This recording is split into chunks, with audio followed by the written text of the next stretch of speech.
All right, I'm so going to go to the video. I'm going to go oh, to the video now. Okay.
all right.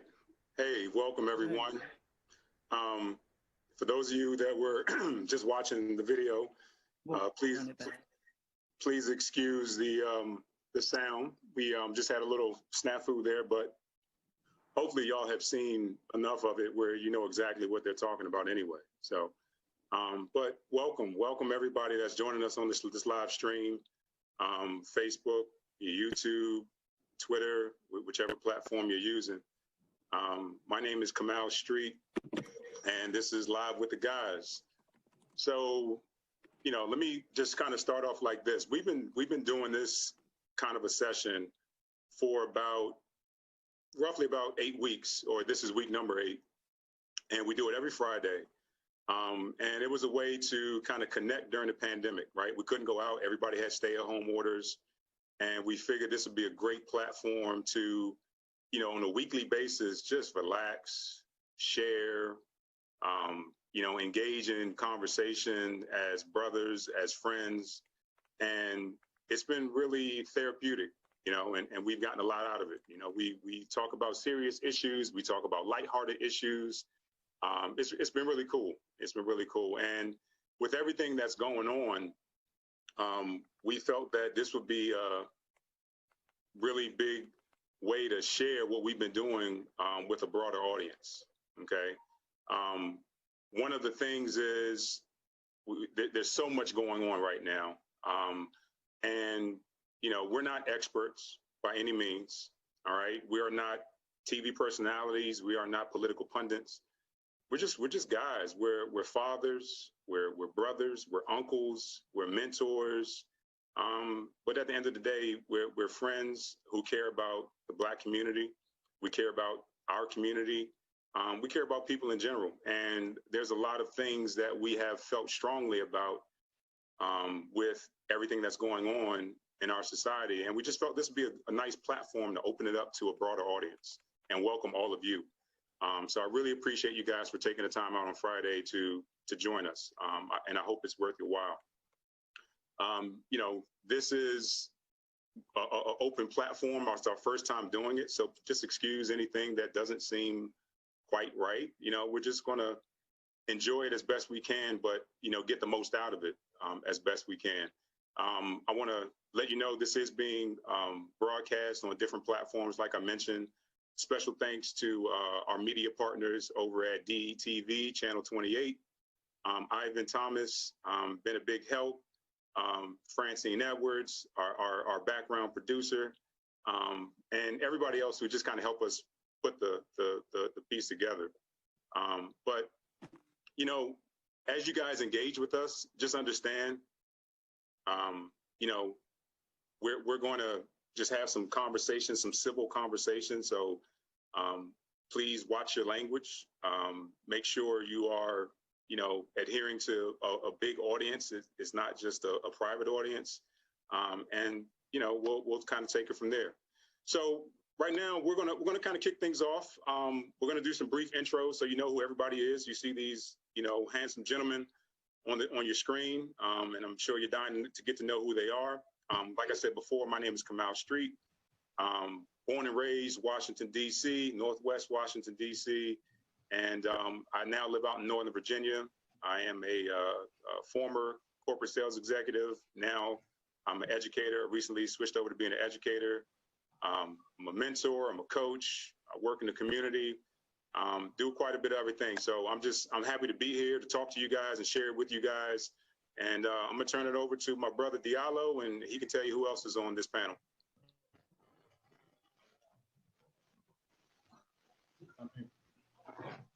How's everybody doing? I just want to thank everybody for coming on and hanging out with us tonight during this conversation. Like Kamal said, we usually do a get together every Friday, and taking this platform a little bit wider to connect with a lot of folks. My name is Diallo Brooks. I am a native Washingtonian, born and raised in Washington, D.C.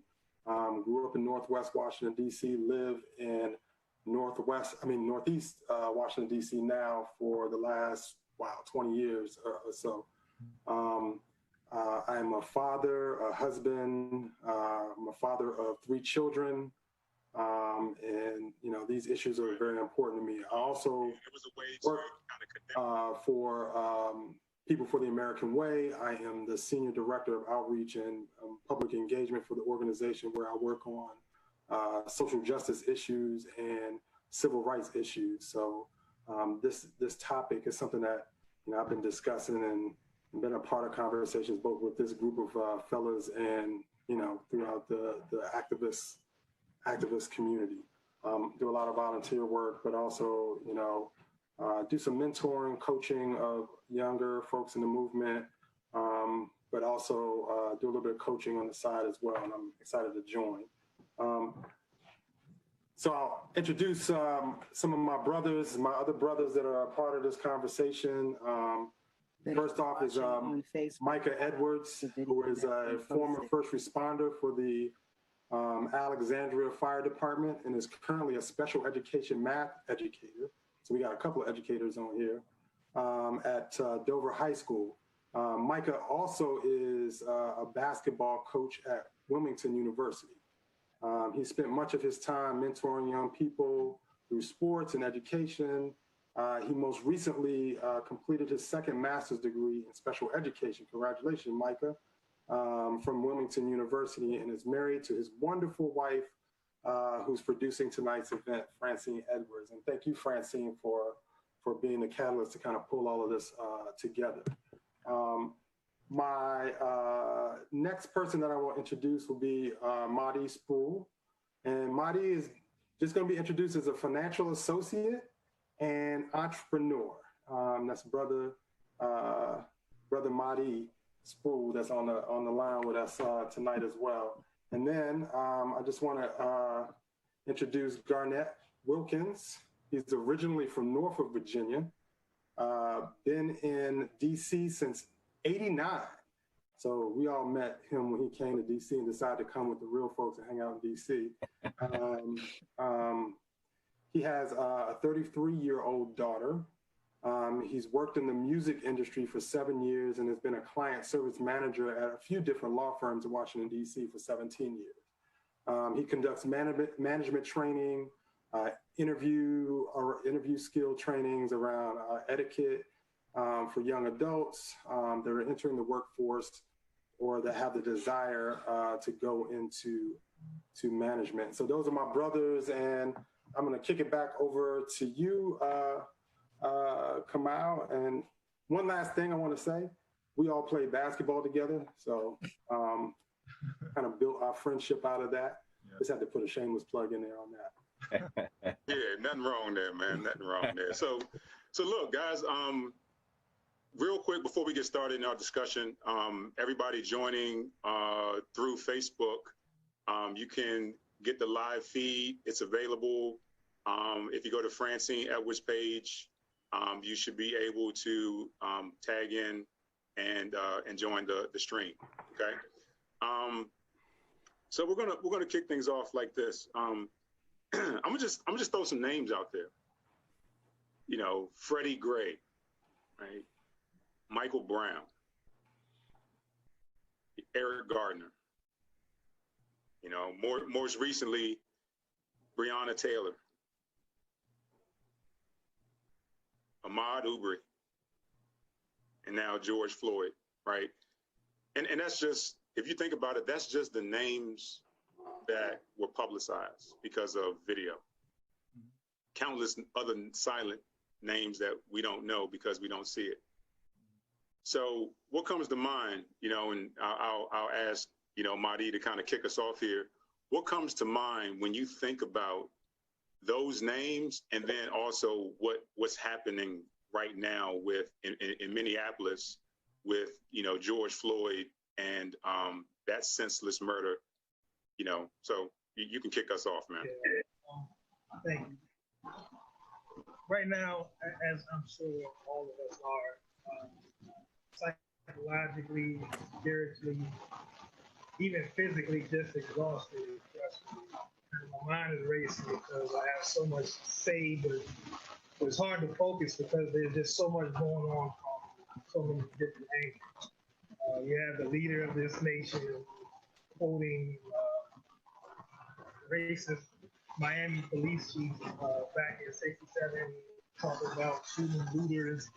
Again, he's supposed to be leading this nation, these citizens. There's a man that was, you know, I guess you guys all saw a man that was dressed in black, gas mask on, an umbrella going around, smashing windows, starting a riot, a peaceful riot that originated and went to that. Some say he may have been an officer, some don't know. Mayor in Mississippi saying that Lord, if he could say he can't breathe, then he could obviously breathe. And he probably died of a heart attack, overdose. You know, things like that we are seeing constantly. These are things that have happened for the last literally 48 to 72 hours. And I don't want to get, you know, into the other stuff that we're going to talk about, but it's just to a point now where, you know, we've been talking about this. We were all together in '91 talking about similar issues when the video of Rodney King. No arrests were made for a while, and it seems like we're just going in circles as a society dealing with racism. You know, we take a step forward and then 2 steps back, and it's frustrating right now to kind of get a grip on, you know, exactly how we move forward when we keep seeing the same negative influences bombard us, on TV, radio, and in the streets. So it's as everyone else, I'm frustrated.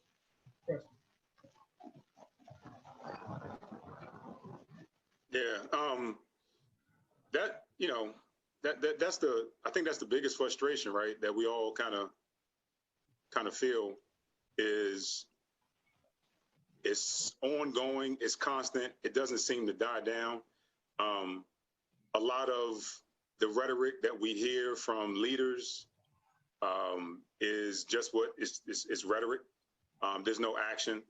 And that's why you continuously have this cycle, right? Like it constantly happens, and the only time that people really kind of do anything is when it affects close to home or if it affects their position, like election. And it's like, how do we change that? Like how do you stop the George Floyds from happening again? That's the most frustrating thing as a Black man is like, what can I do to help prevent another person dying, by the hands of law enforcement unnecessarily? I can jump in as well. I just want to say, when you talked about leaders, not only is the leaders, just not pretty much doing anything, but he's fueling this hatred, this division in the country. Like what you said before, Marty, looting starts, shooting starts. He knows where that kind of, people just don't make up stuff and a direct quote, then act like they're just clueless about it. And it's just sad. Like you said, it's frustrating. It angers me, but we got to always keep ourselves in check. We got to protect our kids. I know we're going to go into that, but I mean, it just angers me that this continuously happens. Like you said, Kamal, it's like a cycle. Like, when does it stop? And no one understands why people are rioting. We don't condone rioting, but you got to understand the reason behind it. You can't be like, oh, they're just rioting, looting, what have you, for no cause. Yeah, I mean, go ahead, Kay. No, I'm saying, go ahead. No, I mean, when I look at the situation and basically based on your question, it's easy for us to look at this and be tremendously frustrated because we feel it. We've all experienced different things in our lives that, it's almost like that boot is on your neck. Experiences that we've had in our lives, whether it's literally or figuratively. But one of the things is that, out of all this it really has shown the deep disparities because it's the police. But for me, it's so much bigger than the police. Like Micah said and Marty said, you have the president making the statements that he made, but it's this deep rooted history in this country of attacking Black people. I mean, Black males feel it definitely, but it's Black people because just like you mentioned, Breonna Taylor and some of the others, is Black women that have been victimized as well.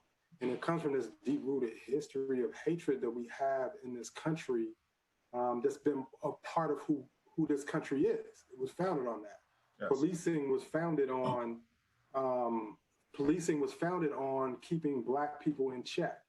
By then, once slavery was over, to be able to have that almost indentured servitude or slave or a different type of slavery by incarcerating, but also it had economic impacts and everything on our community. And so when we see these protests, and I don't like to really say rioting personally, but like these unrest that happen in these neighborhoods, it's just boiling frustration. I mean, it's boiling over, it's in people's hearts that they've been marginalized, stepped on, disregarded for so long. There's a frustration that just boils. And, who's to say that boiling shouldn't happen or can't happen? Yeah, I mean, I don't condone burning stuff up, but at some point, there's a level of frustration that explodes. And as people have human instincts and human feelings, and they have to have a way to exercise of their voice. We have this platform, and we have various platforms by what we do professionally and personally. Not everybody has those platforms and those vehicles to really express themselves and to push back against a system that's been broken for so long. So, you know, like what we see is just a culmination of that. And, you know, it's scary. You know, I feel for our children. I feel for our families. I feel for my friends, all of you all. You know, it just reiterates the times that we're in. So, I mean, that's a good segue, actually, D, because, you know, you feel for the children, right? And so Garnett, like, how do you tell your children, like, how do you talk to a young person and console them or be able to enlighten them in this world so that they're not frustrated, scared, you know, or whatever emotion they may be going through? Oh, it's tough, man. It's tough to do, especially when you don't even know yourself as a grown up, how you feeling and what you're going to do on a daily basis. So for me, it's just like, you got to go back to love. You know what I'm saying? You got to love your people, man. You got to be kind to people. Like we're not going to change anything in this world by rioting, right? So but there's a tipping point with everything, right? So, and Marty said, Diallo said something about your foot on your neck. I'm gonna quote Malcolm X when it's like, we don't have a chip on our shoulders. It's not a chip on our shoulders, your foot on our neck. So there's a tipping point with everything, man. So when you get to the point where you feel like you have nothing else to grab towards, or no one else to help you, or you just feel you're just at a complete loss, you do everything you can to survive. And right now, that's where we are. Let me say a quote real quickly, because Martin Luther King said that riots are the language of the unheard. So that's why our people are going bananas right now. Right. They're unheard. Their voices are silent. It's falling on deaf ears. Right. And it's sad. That's why it's a boiling point. Like, it's not just started. It's going on for years. Right. Centuries. Right. And you don't have leaders that can voice how you feel. Right. Right. You know what I'm saying? Like, you know, you have things like protests, and then, you know, that gets antagonized and that turns into riots, whether it's, you know, instigated or not, it turns into riots. And, you know, then we have, you know, all the chaos that happens, and folks tend to lose focus of, and when I say folks, I'm talking about the media. They tend to lose focus about what we were even writing about, what we even protesting about, what we were protesting about. Well, I'm gonna go back to your original question, Kay. You know, what do we tell our kids, man? Like I had a couple conversations with some youngins, man, and it's just like, you know, it's hard to say. You got, you know, tell your people you love them. You know what I mean? Before you leave your house, pray. Yeah. Pray for safety. Pray that you get back home. Mm-hmm. You know what I'm saying? But then again, it even starts with, we have to learn how to. So I was watching. I saw a post. You know, another friend of ours, my brother of mine, Kenny Burns, he posted something. He had this quote in the background, and it stuck with me for a second. It said, "Lose the emotion, keep the passion." Right. So that can work for you in a lot of different ways. But if you don't react the way they want you to, and you channel that energy into something else more towards the purpose of what you really want to, the purpose and the focus of what you really want to get done, you be more engaged in the community. Treat your community with love. Like, if we come together, they can't break us apart. But it starts from within, right? So if you start to treat your community with the love that you treat your family on a daily basis, you create that camaraderie and that connection within the community where you're also looking out for one another. Right now, we can't do that because there's too much hate in the atmosphere. You know, I'm hating on you because of this, I'm hating on you because of that. But at the same time, when what brings us together is tragedy. And we got to stop that part. So the only way we're going to make any serious change, and I'm talking to the youngins, and the youngins I'm talking to, if you want to be a part of that change, be engaged in your community, be engaged in the local and state elections so that you can push forward the agenda going forward for you and your kids. You know what I mean? You can be a part of, you can be a architect of the agendas of what you want to put forth as far as criminal justice reform, economic, wealth in your community, all of that, like small businesses in your community, you guys can create all of that. But we have to start now, and nothing's going to change for us until the system changes. Hey, Micah, I want to follow up on what you said with that quote. This is dealing with saying riot is the language of unheard. I want to take it further into what he said, what he, meaning Martin Luther King, said. He said, well, what is it that America has failed to hear? It has failed to hear the plight of the Negro poor that has worsened over the last few years. It has failed to hear that the promises of freedom and justice have not been met. It has failed to hear the large segments of white society are more concerned about tranquility and status quo than about justice, equality, and humanity. So in a real sense, our nation's summers of riots are caused by our nation's winters of delay. And as long as America postpones justice, we stand in the position of having these recurrences of violence and riots over and over again. Social justice and progress are the absolute guarantors of riot prevention. I understand also that, we've all heard Boston Tea Party, that was a riot, right? That was one of the foundations of this country, the Boston Tea Party, and that was, so far back that none of us here, but it's the obvious. These things, you look at one aspect of it and say, oh, it's bad. These are rioters. They're doing this, they're doing that. But then you go in the history books, and these guys, they were heroes. So it's you have to also look at the narrative of what we're dealing with. And there's so many things that are coming into play, externally, that we have to, as Garnett said, we have to one stick together and channel that energy that is focused on one specific goal, okay, and go from that point on. We have to build some kind of foundation. Right now, our vote, people, I'm not going to vote for this candidate because they're not representing me. Again, a vote is something that is an exchange. With the quote out thing. So I do this for you, I give you my vote, you do something for me. Right now, we're giving out our vote, but we're not receiving anything in return, whether it's locally, whether it's on the national level.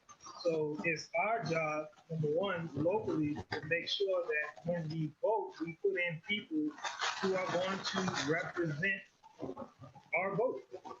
So Marty, let me stop you right there. Let me stop you right there, only because I think Diallo would be good to kind of drive this point. And I know some people feel strongly about this topic of voting.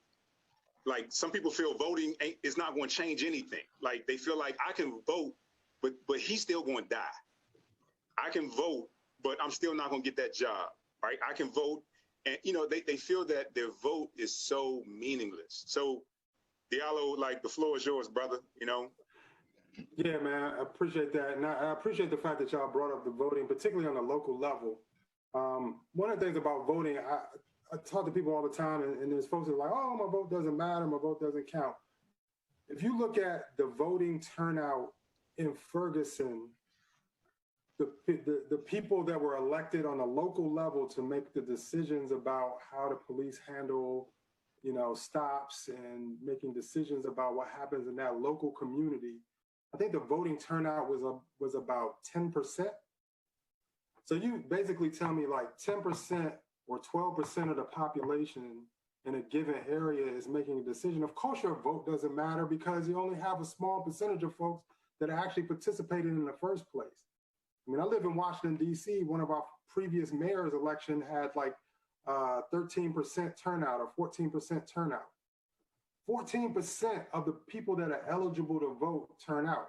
So you can't tell me, you can't make the argument that voting doesn't matter when you don't vote, when you haven't participated, when we haven't gone all in. Now, if you go all in and stuff doesn't go, or you're not able to make the change you want, then we can have a different conversation. But we've never gone all in on voting and participating. But here's the other piece. Voting is only part of civic engagement. It's about a broader context of civic engagement.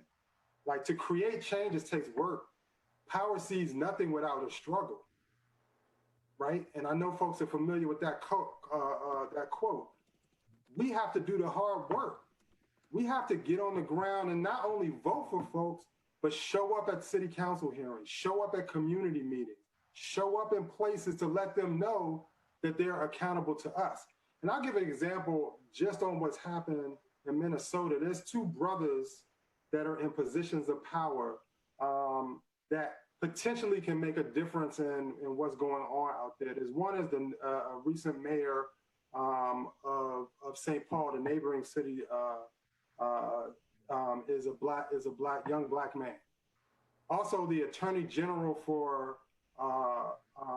Minnesota is a black man, Keith Ellison. I know both of them personally, and I know both of them are social justice folks and digging down are going to be in the middle of the fight. And I heard, Keith was on TV today talking about how, his office doesn't have a media jurisdiction, but they're part of the conversation. And you best believe that it's real. But imagine if there's a different attorney general sitting in there to put pressure on those folks. The second piece is that we often talk about, like I said, riots, but I also talk about the protests and civil unrest, which is a different framing of it. What you saw happen put pressure.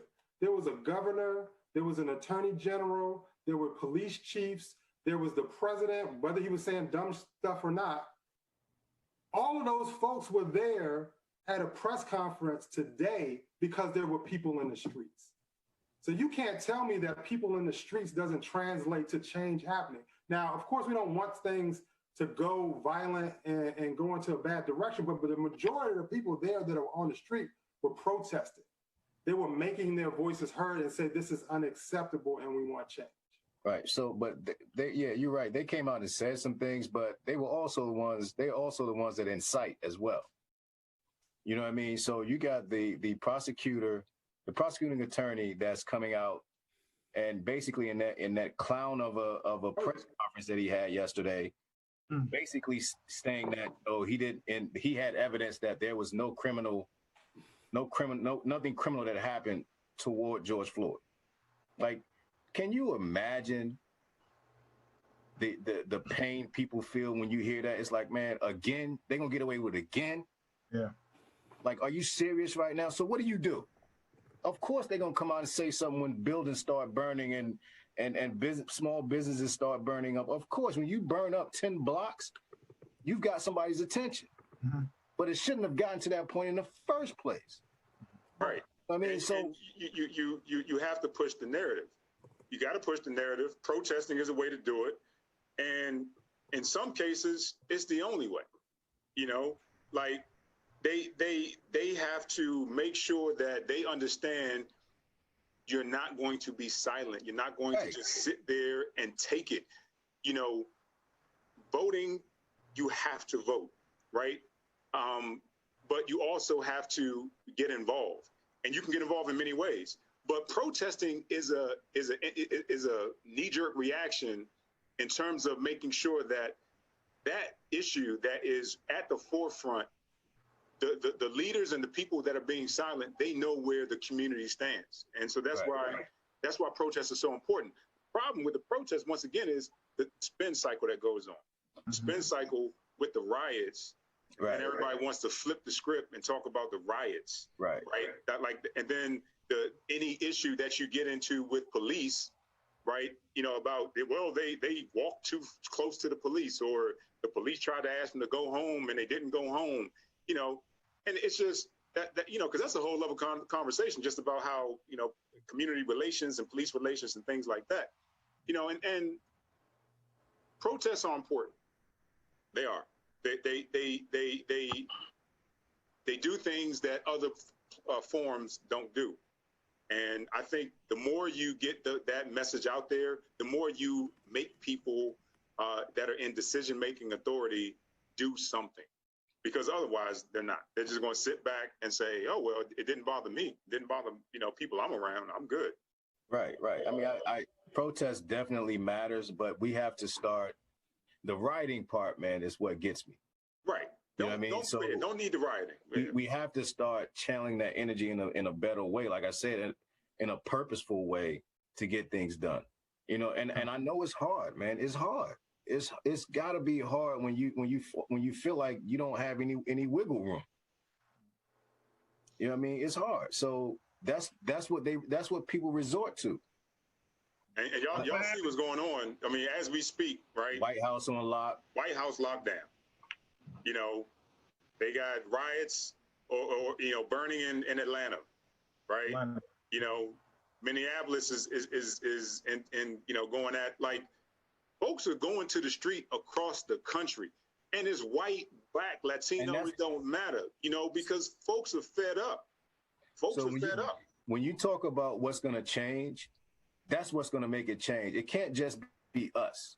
Oh, it can't. No. You know what I mean, it's got to be. We got to have everybody involved in this, in these injustices for them to. And it's a shame that this got to happen for them to see, for people to see that all the wrong that they're doing to black people, like all the killings are crazy. It's crazy. We're just feeling like animals out here, man. Like, truthfully, man, when I get in my car and go to work every morning, I pray before I leave out my parking lot to get out and go to work. Wow. I want to get home. Right. Like you said, it's sad, and we cannot do it by ourselves, just black people. We need white people. We need the J.J. Watts, but we need the regular citizens of the community to back us up, man. We can't do it on our own. And I know it's white people out there who are, at the forefront with these people out here protesting and stuff like that. I know that. Right. But at the same time, like I said, we need all hands on deck. All hands on deck. You cannot turn a blind eye to a man literally being killed on TV. Hey, Micah, can you imagine, think about how cold-hearted you got to be, right? You got your knee in this man's neck, and you're looking at the camera with a witness telling you he can't breathe. And you're just looking at the camera like you don't give. No, you just don't care. We're just streaming live what's going on. Yeah, and I mean, I think with everything that is going on, you have to make sure that you're getting the right message out there. Absolutely. You know what I'm saying? Like, the right message has to get out, because if you have the wrong people speaking or the wrong message get out, then that really takes us so many steps back. We also have to understand, even with these protests or these riots, civil unrest, there are people who are in the crowd. Again, the protest started off people. Now we have video of people from the outside, I guess doing what they need to do to get people riled up, start fires, looting, and so forth. That's not how it started, but we fell for the bait once they made their mark, and we started to follow suit. So while we say, this is a riot, and so forth, it's not always how we started off. But again, we can't fall for that bait either in these situations. Yeah.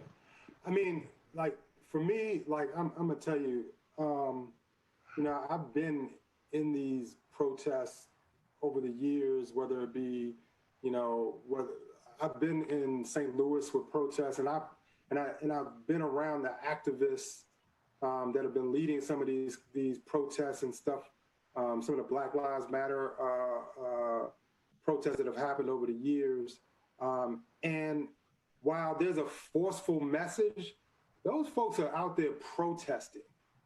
And one of the things in this modern society have to be very careful of, and a lot of us that are in these spaces, we tell each other, is like, be careful of who's standing next to you, because a lot of times we're in these communities, right?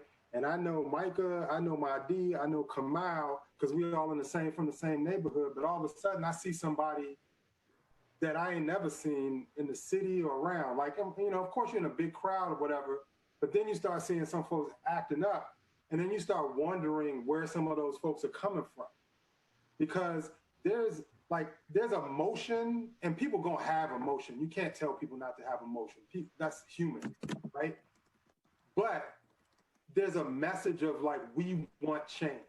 We want to change the way policing is done in our communities. And that's the message that folks are saying. We want to stop having those boots on our neck. We want to be able to have people make we want the policing to be a part of a community, have a community approach to police.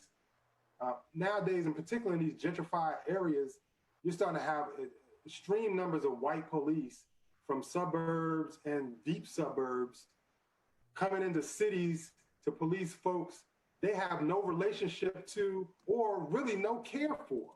And so you have to dismantle those systems. You have to make sure that those that are elected are held accountable for creating the structures to dismantle the way the policing and the prison industrial complex works right now. Let's see, and that's it's a marathon and it's hard work. But at the same time, like I said, I come to this, I know my privilege in this conversation, right? But to the brother or sister in the neighborhood that hasn't had the privileges I have, right, how they express themselves, it's not on me to judge them for how because they've been oppressed in ways that voice just has to be heard. Like if you lock somebody up in a box and they're finally able to bust out of that box and be seen, like these folks have not been seen. Mm-hmm. People don't see these folks. Or hear them. Around them, they drive by them. Those neighborhoods have been destroyed already. And it's a pain that's got to be set free. And we have to acknowledge that. We try to, like Garnett said, try to provide a constructive path for it.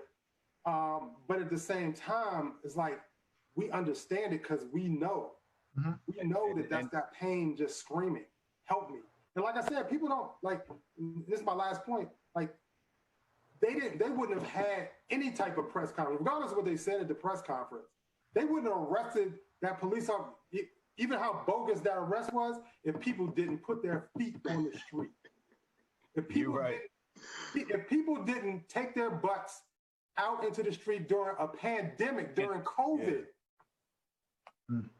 Yeah. So I mean, I know we got a lot that we want to talk about with that. We're going to open it up to all the viewers that are out there. We got a couple of questions. So right now, Mr. Leroy Lane, how you doing, brother? Can you hear me? Unmute yourself. Unmute. Oh yeah, I just hit it. Yeah, cool. Welcome, man. Welcome to the discussion, man. Yeah. Glad to be here. What do you want to add in? I was having this conversation at work, and I really don't get into politics, but it's like this one's like bothered me. I didn't see the video, but scrolling on Instagram and Facebook, you're not going to miss it. Yes. So my question is, okay, Kaepernick, he protested peacefully, right? Right. Got called all kinds of names. He's out of a job, but he's doing more as an activist probably than he did before now. Black Lives Matter movement. We marched down the street. We did it peacefully.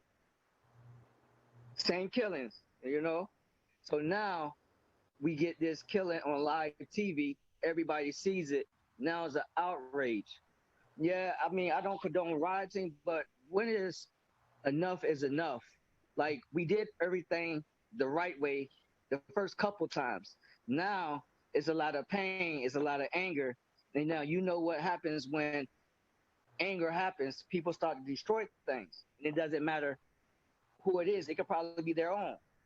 So where do we move to where that underlying pain doesn't surface? Yes, it's still there. We acknowledge it's still there. But we know we can trust the process now. So where do we go from here? Diallo, you want to take that? I mean, I'll take part of it. I mean, like you said, that pain is real, and and it explodes out of folks. You know what I mean? It's like it's been bottled up for so long. And we've talked about it before. I think it goes back to some of what Garnett was saying earlier too. Is like it's also incumbent on of us to do more to connect with our brothers and sisters, because sometimes some of us get successful and we forget about our brothers and sisters in the process, and we're not having conversations. We're not helping them to share their stories about their oppression. Because we kind of leave them behind at times because the system is rigged to do that. We have to do more of building community amongst ourselves and building space amongst ourselves where we are able to show people that they have power. And I think that's one of the things that Black Lives Matter do. And some of the other movements, because there's other movements, there's other organizations like Color of Change and others that are giving platforms and voices to folks in ways that they feel that they're part of a collective energy. Like the reason people like get into what's happening now is because they're not by themselves doing it. They have other people standing with them, right? And then you stand shoulder to shoulder with some other folks that have the same concerns, same problems, and you're able to exercise your voice together. It pushes systems sometimes that are so slow to change or don't want to change to actually pay attention. And, collectivism creates power. And if we learn the lessons of we have to reach out to our brothers and sisters, our family members, our cousins, our neighbors, and just have conversations about the real stuff. Because what you said was so strong about this politics, I don't do politics, but politics is everything. You got politics on your job. You got politics in your relationships. You got politics with your friendships. You got politics with everything you do. It impacts your life in every way. And so helping people to understand that all of this stuff affects you. And if the less you say, the more the boot is going to be on your neck. Yeah. And I'll say this, Leroy, first, thank you for the question, man. I appreciate you, jumping in and offering that question up. The biggest thing, Mal is going to take a face. Riots versus protests is that once again, they serve two different purposes at the time that they're happening. All riots are usually a result of some sort of unrest as part of the protest. People don't say, hey, let's go riot. Let's go riot because let's go burn this place down because he got killed. They say, let's go protest. Let's go protest. And something incites a riot. Something happens to incite that riot. And yeah, is it emotions involved and things like that? So, I think I get where you're coming from, right? It's like, hey, we try to do it the right way, but there are a lot of riots. There's been a lot of riots over decades. So, all protests aren't going to be peaceful. All matters of voicing your concerns aren't going to come out the same way. But we got to do it the best way we can. And you try to be non-violent, and sometimes it works, sometimes it doesn't. But we got to get our message out. That's the biggest thing. Get the message out, and we try to do it in the most, politically correct way to do it without trying to, cause harm or damage property or anything like that. So let me jump in there real quick. First of all, what's up, Cuzzo? He's not on. He's not on. No. He's out. Yeah. So that was my cousin. Okay. So to piggyback off of both of what you guys said, both of you guys said, and it goes back to the voting question. We have to have some type of power to make change. So if we don't have any power to make change, what goes into voting, which goes into, again, what Diallo was saying, on every level, we have to be engaged in community service and town hall meetings and things of that nature. Until we get ingrained in the system, it's going to be hard for us to make change. And guess what we're going to be doing? We're going to continue marching. We're going to continue protesting. Hey, I gotta get to a couple more questions. And so, Mike, I'll throw this one at you. One question is, what's the best way for white people to help change systemic racism? What would you say? And it's funny because, your coaching colleague, I think Dan, I saw Dan's remarks on Twitter. I don't know if he's on this feed, but he nailed it. I felt I felt he nailed it. You know, talking about how white people can help be a part of this change. Yeah, he man, it's a process, and like I said, it's not an overnight thing because this systemic racism has been going on for, you know, centuries. But like I said, white people supporting our cause, protesting with us, voting for the people that believe in diversity, believe in inclusion, to, you know, from not just like races but also religions and genders. And I think, like I said, I think white people, they are the majority. We're just the minority right now. I'm not saying that belittle, not saying any way, shape, or form, but we need to continue to support our cause. And that's getting your feet dirty, getting your hands dirty, and being there supporting and grinding with us. Because like I said, at the end of the day, the people of color in those protests and stuff like that, they are still people of color. With the white people, they're still white people. They you know, not saying they are privileged and they are the majority. So they still can still like I guess get the things they want. Unfortunately, I mean, but like I said, it's not even playing around. But having white people on our corner, supporting us, voting, to supporting our cause, to being our friends, whatever the case may be. It shows unity. It shows collaboration. And I think we just don't have that right now. Like I said, I think some white people believe that that's their problem. Now, but I have a lot of, like you said, about Coach Burke, the head coach at Wilmington University. He's an advocate. He's an amazing guy. Same thing with, you know, my church, Connection Community Church. There are good white people out there. We need more. We need more. You know. Yeah. Tell your friend to be, you know, to be like that. I think we got a brother that's just joined us, Diallo. Yeah, this is my main man, the White Bullet from Florida. And one of the things before Dwight says anything, I just want to say that I talked about elections matter, but folks like him, he was a former state senator in Florida and doing now community work in the state of Florida. But like, I've watched this dude in action. And, you know, we just need more people like him elected that care about the people that come from our community. They're able to fight that good fight. But go ahead, Dwight. What you got to say, man? No, I appreciate the pop, and I wasn't expecting to be brought into the fold, but I'm glad I could join the brothers in the space. Well, to piggyback on the initial question that was coming around white allies. The reality is right now, step up. You know what I'm saying? Like to paraphrase Rihanna from the awards, NAACP awards last year, you know, pull up, you know, because you all have friends, you all have a stake in getting this thing right. But there has to be a recognition that racism does exist, and that in order for us to move forward as a country, there has to be an understanding of what shared governance and shared power looks like. You know, I was talking with a sister today who works in a local newsroom here in Miami. She's like, I'm the only Black producer. So I'm skittish about how do I bring the conversation around race to the table. But what you think about the pressure she's under, right? She wants to maintain her space there. She wants to be able to be a voice, but there's no other person in the workplace.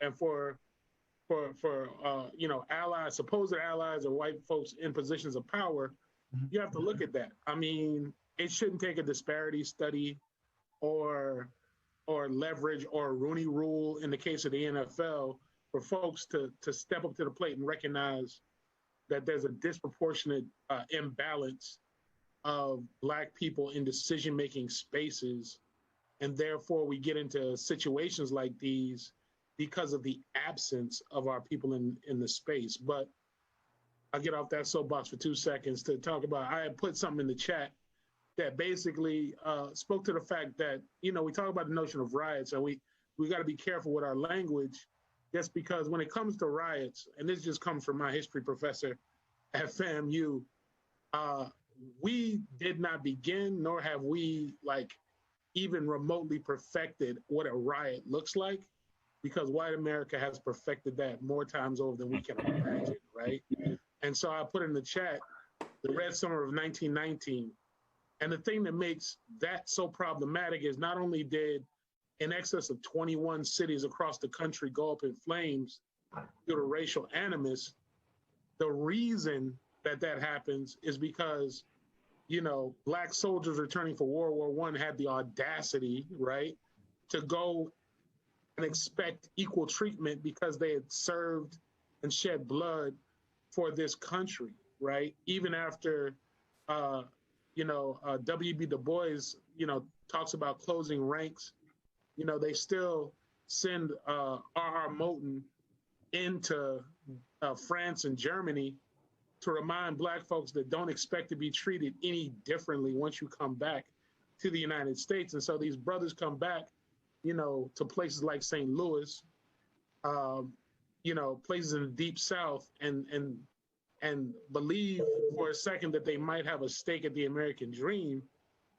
And white America, you know, turns these cities upside down. And not only does it, you know, start there, but you think about places like Black Wall Street in Oklahoma. You think about, you know, the Greenwood community in Oklahoma. You think about places like Rosewood here in Florida, Ukui, which is another community outside of Orlando here in Florida, where just the notion of Black affluence, the assumption that a Black middle class would not be able to thrive, denotes a riot. So it really kind of like bugs me in these moments when people see injustice happening, right, and then clutch their collective pearls about the notion of an uprising or rebellion by Black people in this moment in time when, you know, people will cover in jest, you know, the Eagles winning the Super Bowl and people sit there turning over cars. You know what I mean? Like I don't like the hypocrisy of the media. Yeah, it's real. That's a whole nother thing. But I appreciate y'all allowing me, you know, just a moment to vent in this space and continue to do this. There's a great platform to do it. I saw Diallo post about Friday conversations. I was like, maybe I can get an invitation to the next one. Hey man, look, you know, everybody is welcome as long as you got thick skin, and you are welcome, brother. That's my main man. Like thank you, man. Thank you for joining in, man. Thank you. Thank y'all. Thanks, Dwight. And you know, we got another brother that's joining in. I'll let Marty introduce this fine gentleman. Man, he goes way back. Huh. Way back. Man, what's this, in the 90s or maybe late 80s? Wow. Late 80s. Brother that we all know and love. He was, you know, was Crew. Crew, yeah, Crew, 2004 Olympics. Yeah, he got that gold. What's up, got that gold. Yeah, Akil, a great friend. The only Black person I know in Crew. So, I know two now. Thank you, brothers. No, you had some great comments, you know, that I want everybody to hear. So, you know, floor is yours, brother. Yeah, man. I mean, thank you guys so much for holding this. It's like I saw it pop up, and I was like, and my kids, go to sleep. But on topic, I think that I've been struggling with some questions about, you know, police officers get 21 weeks of training. And in that time, they're taught a lot of defense, but they're not taught de-escalation. They're not like, there's like real world threats. Your life is on that type of training that like people in like, you know, special ops get all the time. They go through these scenarios of what happens and how do you de-escalate the situation. And I know other than voting, like, you know, I'm trying to think of ways that we can promote that as part of the police curriculum. Like, how do we de-escalate, you know? And then, yeah. I've seen videos, and I've shared videos of restraint that I've seen from police officers, from others, when they are being hostile. What I mean by that is I've seen them, they're being spit on, they're being yelled at, cursed at, they're being hit there was one instance I just shared earlier today where one of the culprits took the baton from the police officer and started hitting them with it. Now, this individual was arrested, and eventually taken into the back of the police car. Now, I say all that to say what? Somebody who's selling a loose cigarette, somebody who, allegedly has a BB gun, who is a minor, someone who is being complicit and still gets his neck, all the weight of an officer on his neck. So those things. So we look at training, and sometimes we say, oh, the officer hasn't been trained, or they need better training, or they need more training. I kind of toss that up in the air because I don't see that happening to everyone. I do see it happening to certain individuals, certain citizens in this country, and to others, it doesn't happen. Yeah. So there is a level of restraint that has been displayed by certain officers, and then there's a level that is this wild, wild west. Yeah. So I don't know if, in my personal opinion, if it's actually training that's not there, or you can train someone and they just decide, you know what, if I don't think this person is worthy of living, training the out the door, this is how I'm going to address this scenario. I know from the past, I may get a couple of months as a bad rep, from certain people for a little while, and then I can go and get my job back, get another job somewhere else. So I don't know if more training is going to correct this issue, but I've seen it happen. I've seen restraint. Well, so Akil, thanks for your question, man. That's a common topic in law enforcement, and hopefully maybe we'll get somebody that's in law enforcement to actually speak on it. Like, it's the whole de-escalation versus confrontation. That's the training conversation that happens, and because so many are taught confrontation, right? And there are countries that, in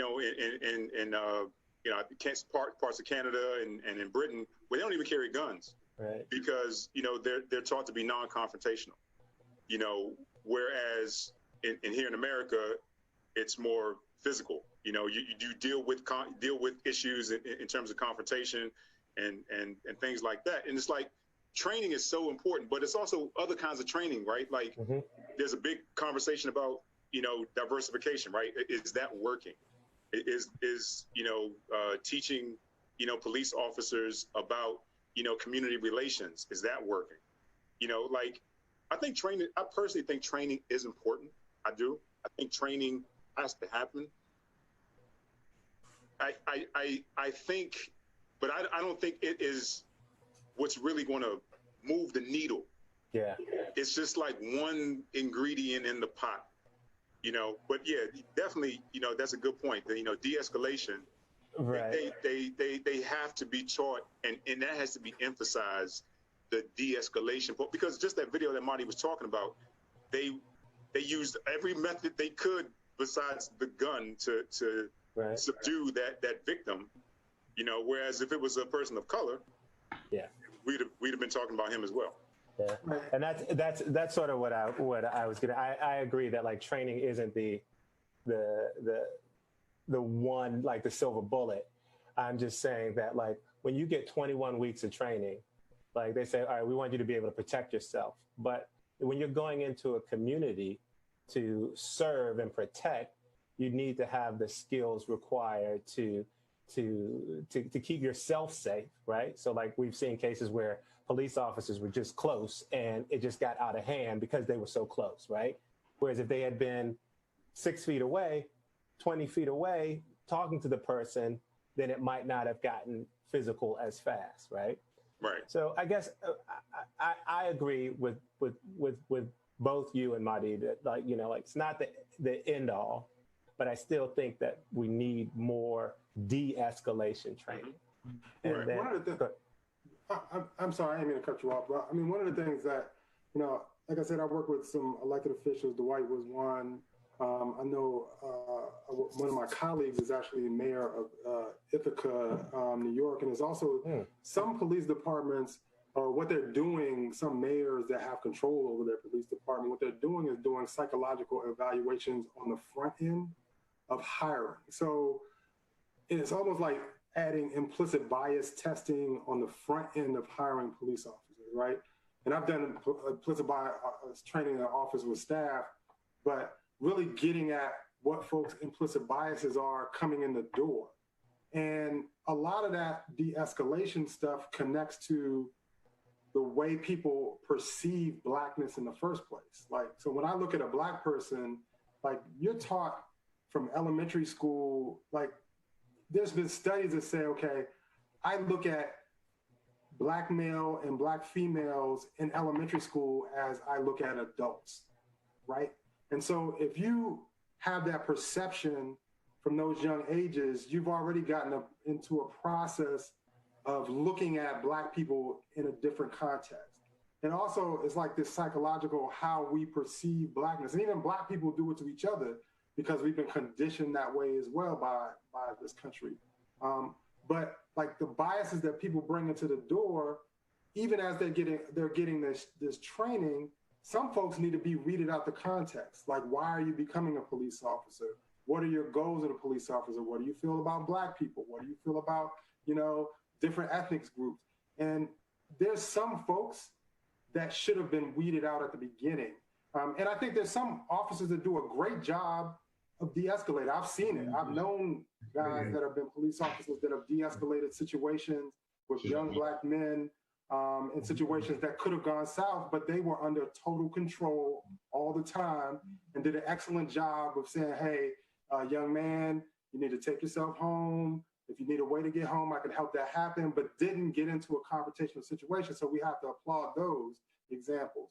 But there's some folks that just shouldn't be police officers. They just don't have the psychological makeup to police, particularly our communities, for various reasons. But that's all. And you know, I think Micah has something to chime in on that. You know, because implicit bias is something that goes on not just in the police force, but in many, many different sectors. So, but go ahead, Micah. Yeah, I just want to say a quote from what Jeff Hayden, Minnesota State Senator, has said. He said he want to. He said well, people of color, caucus, and other constituents are ready to stand firm. It vote on any infrastructure bills in the state until they pass legislation centered around police reform in terms of their hiring, vetting of officer candidates, swifter investigations, and the proposal for officers to carry their own liabilities and insurance. Because pretty much they're getting tired of selling out of court with all these law cases. And so they want to move forward in a new infrastructure.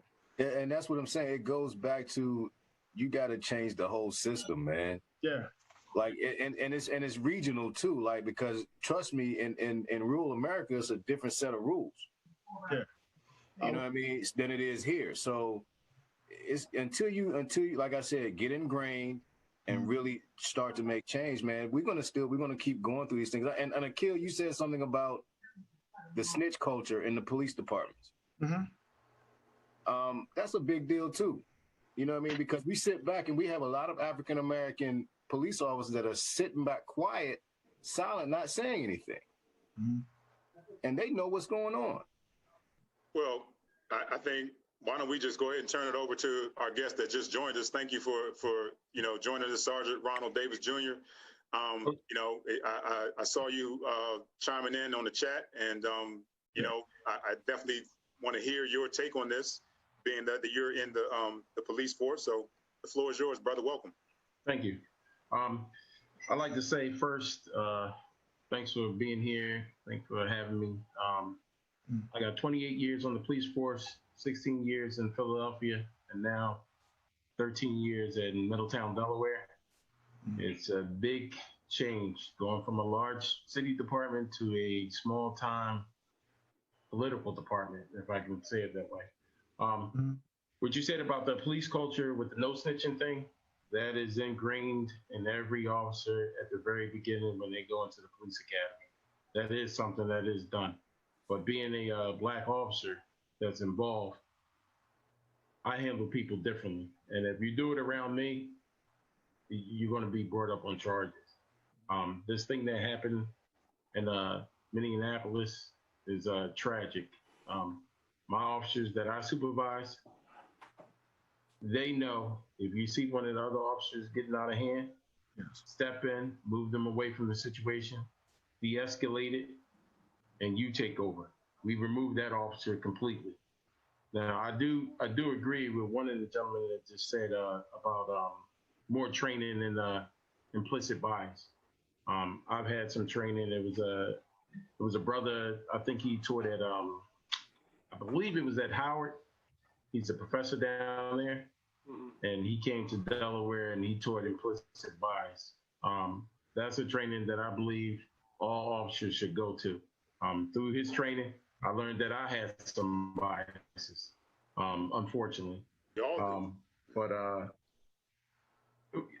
Exactly. I just, different things like that. But with all the stuff that's going on and all my white counterparts that I have worked with, I hear the different, remarks about when they go to a call and then they say, oh, this guy, he lived this way. Look at how he's living. But I nip all that stuff in the bud because I can't have that on, my squad that I supervise is probably 75% Black and I got like 2 whites on the squad.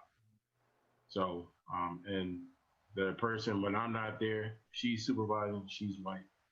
She knows that I don't tolerate it, and this is the way we're going to handle things. We're going to treat everybody like a human being.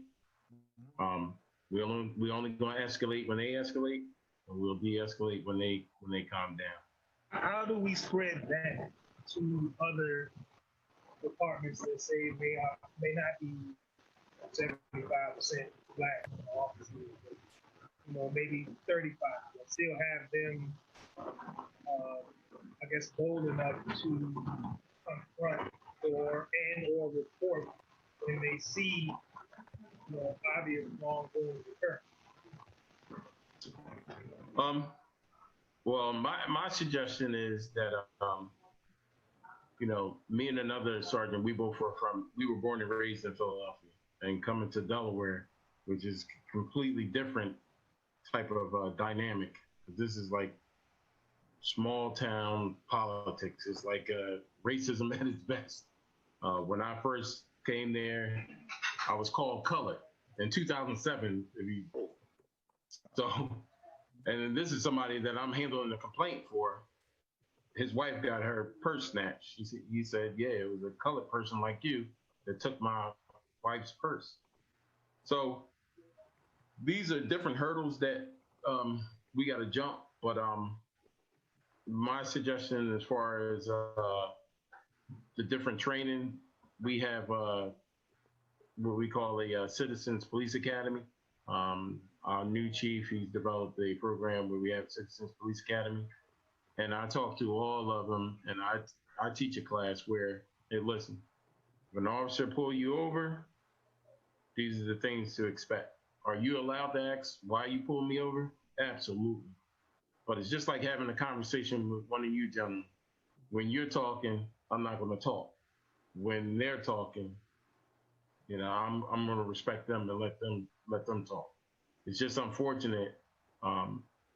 A lot of young Black men, when I try to tell them this, they sort of jump the gun and say, well, no, I'm not giving you my ID.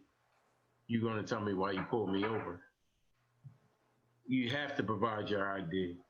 Once you provide your ID, then they do have to tell you why they pulled you over. If they don't, I tell them, request a supervisor. If you don't like what the supervisor said, request another supervisor.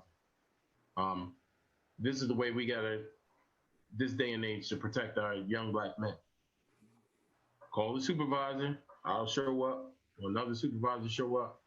And the body cams, the policy for my department, they are to be on prior to making contact. Hey, Sergeant, can I interrupt you just to ask you a quick question about that? Yes. I've read that there's a lot of, there's research, and you read enough, you can get counterpoints all over the place, that the body cams don't seem to be working. What's your take on that? There is some human error, but there's not much human error. So well, I don't mean from a technical perspective. I mean in terms of it's not deterring the behavior. Well, then you got a bad seed on your department, and they have to be focused on and removed from the police department. But if that body cam is on, you're going to see that officer's angle, the other officer's angle of an incident.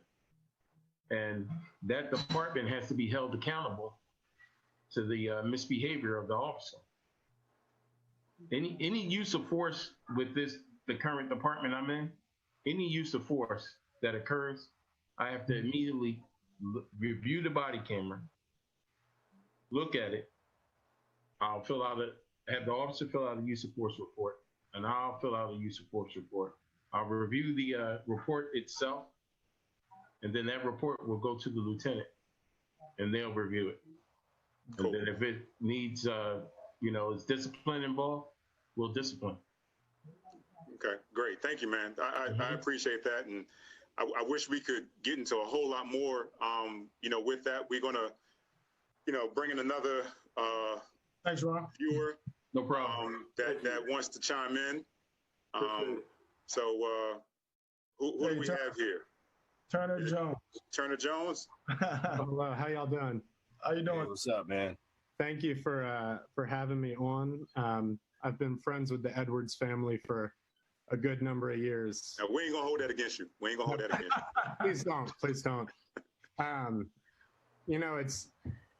It's funny. This stuff has been, and when I say this stuff, it's not to minimize. These tragedies have been happening over and over. This is my wife, Stephanie. Come on. It's been happening for years and years, and I don't know, for us, somehow, some reason, this just hit differently, and it sparked something in our family anyway, and a little bit in our community that, a lot of us have been close to a lot of people from different cultures and people of color, but didn't use our voice the way we could to actually stand up. And so I just wanted to share a couple things that I was thinking, and I threw up on one of the Facebook watch parties of this. And it's just some questions that I have that I've never really had to think about personally, but I'm thinking about the more I talk to my brothers of color and really, really listen. I loved your point. I'm not sure who said it, but that the city cops really need to understand and get the culture of the city that they're going into. And a question in my mind became if the races had been reversed in the case of George Floyd, if it had been a black officer on the neck of a white man, would there have even been a minute before the officer would have been arrested? Yes. And I almost feel like it's not worth asking because the answer can be assumed.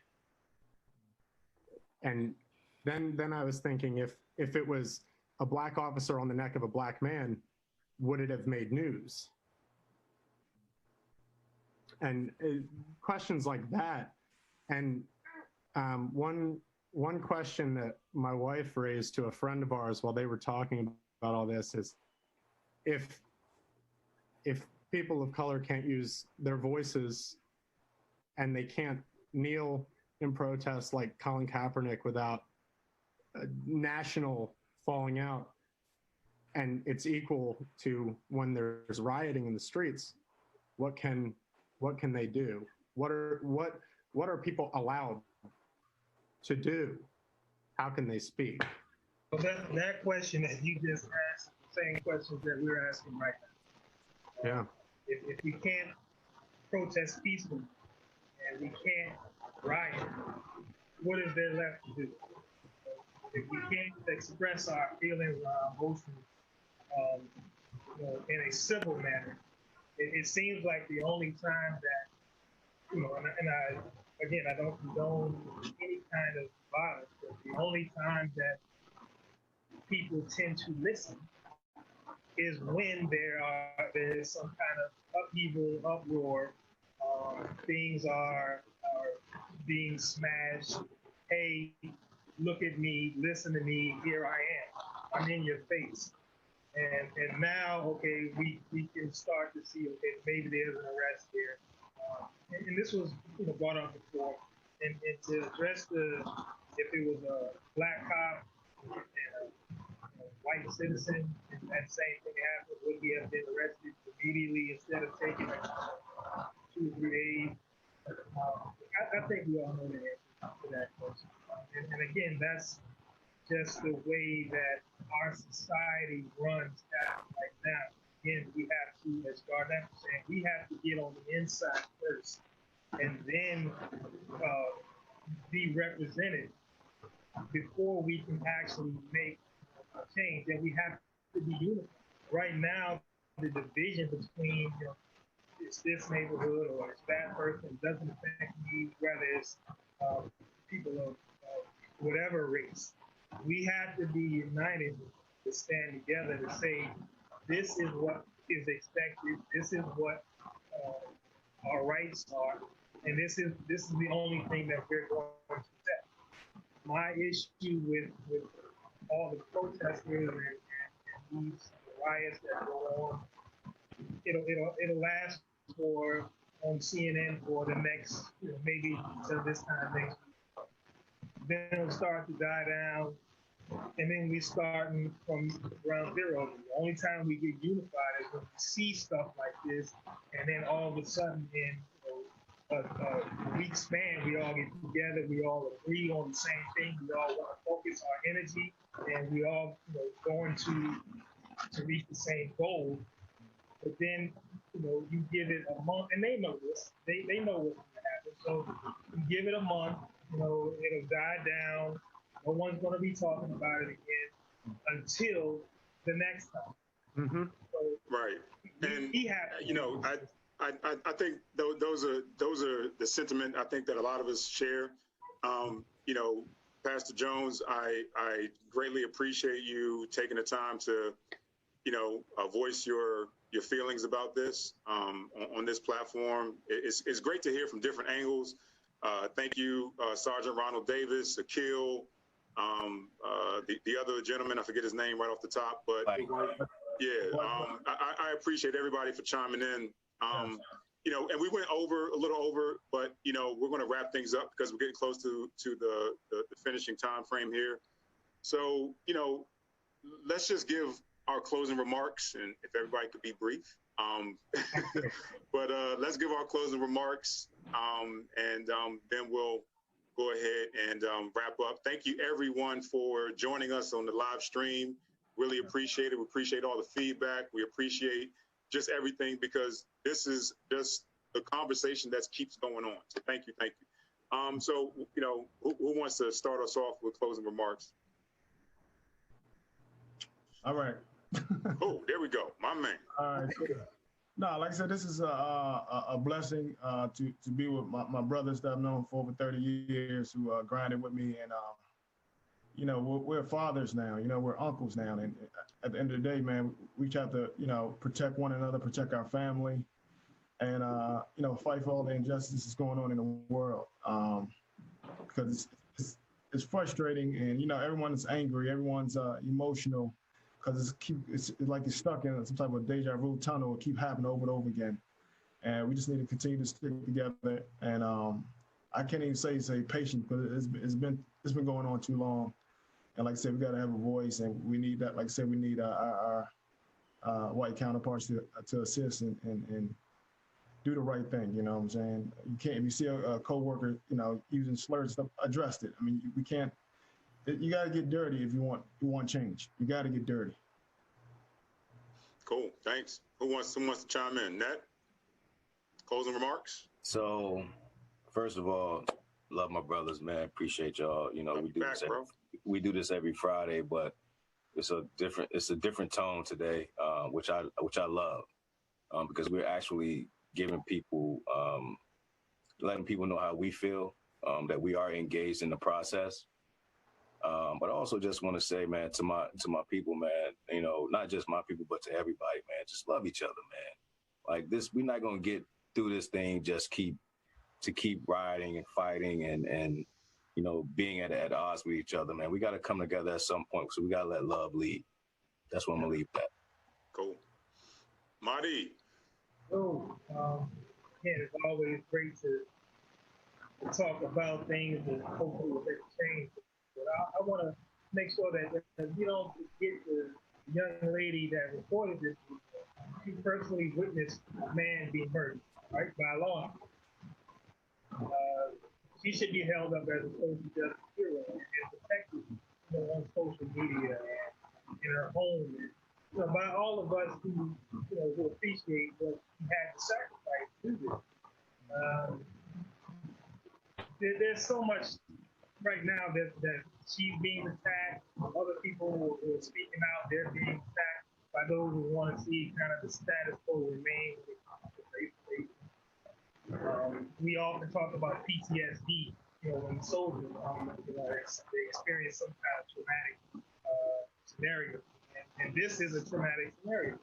And the individual that, you know, they see this every day in their neighborhood, all the families that are affected by the incident, just want to make sure that we, you know, we keep her uplifted and that we have to be united in this fight. Cool. Thank you, sir. Mr. Brooks? Yeah, I mean, first of all, you know, thank you, Kamal, for moderating this conversation, because it's not easy to cut us off. We usually talking over each other during our absolutely. We don't do that. We don't talk over each other. Happy hour conversation, whatever. You know, this is a serious topic and a serious conversation. You know, one of the things that sometimes is lost in this, that this is happening during a time of a pandemic where folks have been forced to stay at home. We've seen the disparities that have happened, you know, with COVID deaths and COVID cases being higher within the African-American community. And then we see this disparity in how Black folks are treated by the police. This requires hard work. And I think Micah said it requires hard work. And it is incumbent upon us to do the hard work that's necessary to continue to follow up beyond these singular incidents. And we also have to do what's necessary to really reimagine what our future could look like. Because even as we get out of COVID, hopefully in the future, hopefully in the near future, we can't go back to the old normal. We have to do what's necessary to create a new normal. So there's a couple of things. One, I think people need to figure out ways to get engaged. There's organizations, there's people doing work around this that have information. There's organizations around my partner organizations, Color of Change, like for those that are working hard every day, gives you a way to activate your voice if you don't have the time to go to rallies and protests and all that kind of stuff. The Black Lives Matter movement, the Movement for Black Lives. There's so many other organizations. There's the Advancement Project. There are organizations that are doing incredible work on the ground and then trying to help them move the needle, and also have the tools and information on what change should look like. So we should invest in that, share that information with each other, lift each brothers and sisters up, look out for each other, but also keep an eye on our North Star and do the hard work that's necessary to get us there. I love you, brothers. It's always great to fellowship. It's good to see some friends pop on that we've gone to school with, that we've known in other light, and to have a robust conversation, even if we don't agree on everything. We believe in our collective liberation and freedom. We might not agree on all the tactics and strategies to get there, but we need to put them in a pot and work together to make sure that we're able to reach our North Star and never lose sight of that. Cool. Appreciate that, guys. I'm gonna be real brief because I think my brothers pretty much nailed every point that I could make. You know, as you guys know, we're fighting two viruses, right? You know, we got COVID-19 going on and we have racism. We don't have a vaccine for either. And right now, the most you can do is, look into yourself, figure out how you're going to act, how you're going to educate yourself, how you're going to educate those around you, and what steps you're going to make it better, what steps you're going to take to make it better.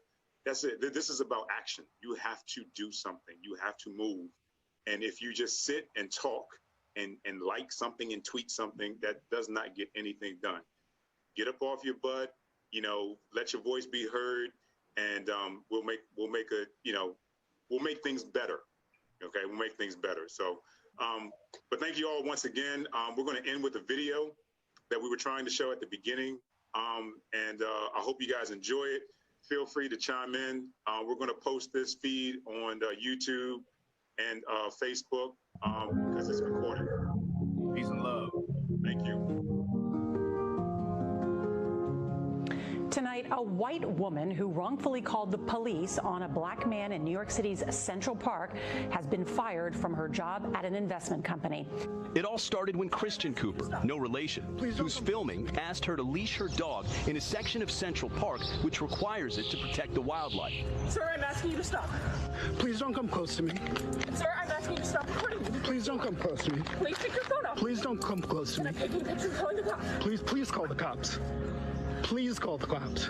I'm going to tell them there's an African-American man threatening my life. Cooper did just that. There is an African-American man. I am in Central Park. He is recording me and threatening myself and my dog. I'm sorry, I can't hear. That changed everything in the Ahmaud Arbery case, the one showing his death. From the moment it becomes public, the investigation that for 10 weeks seemed to be going nowhere takes off. Shock and outrage bring protesters to the streets.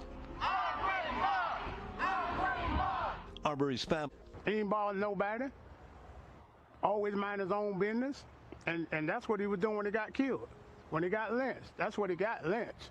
And now the mayor says he wants the police officer who pressed his knee to Floyd's neck to be prosecuted.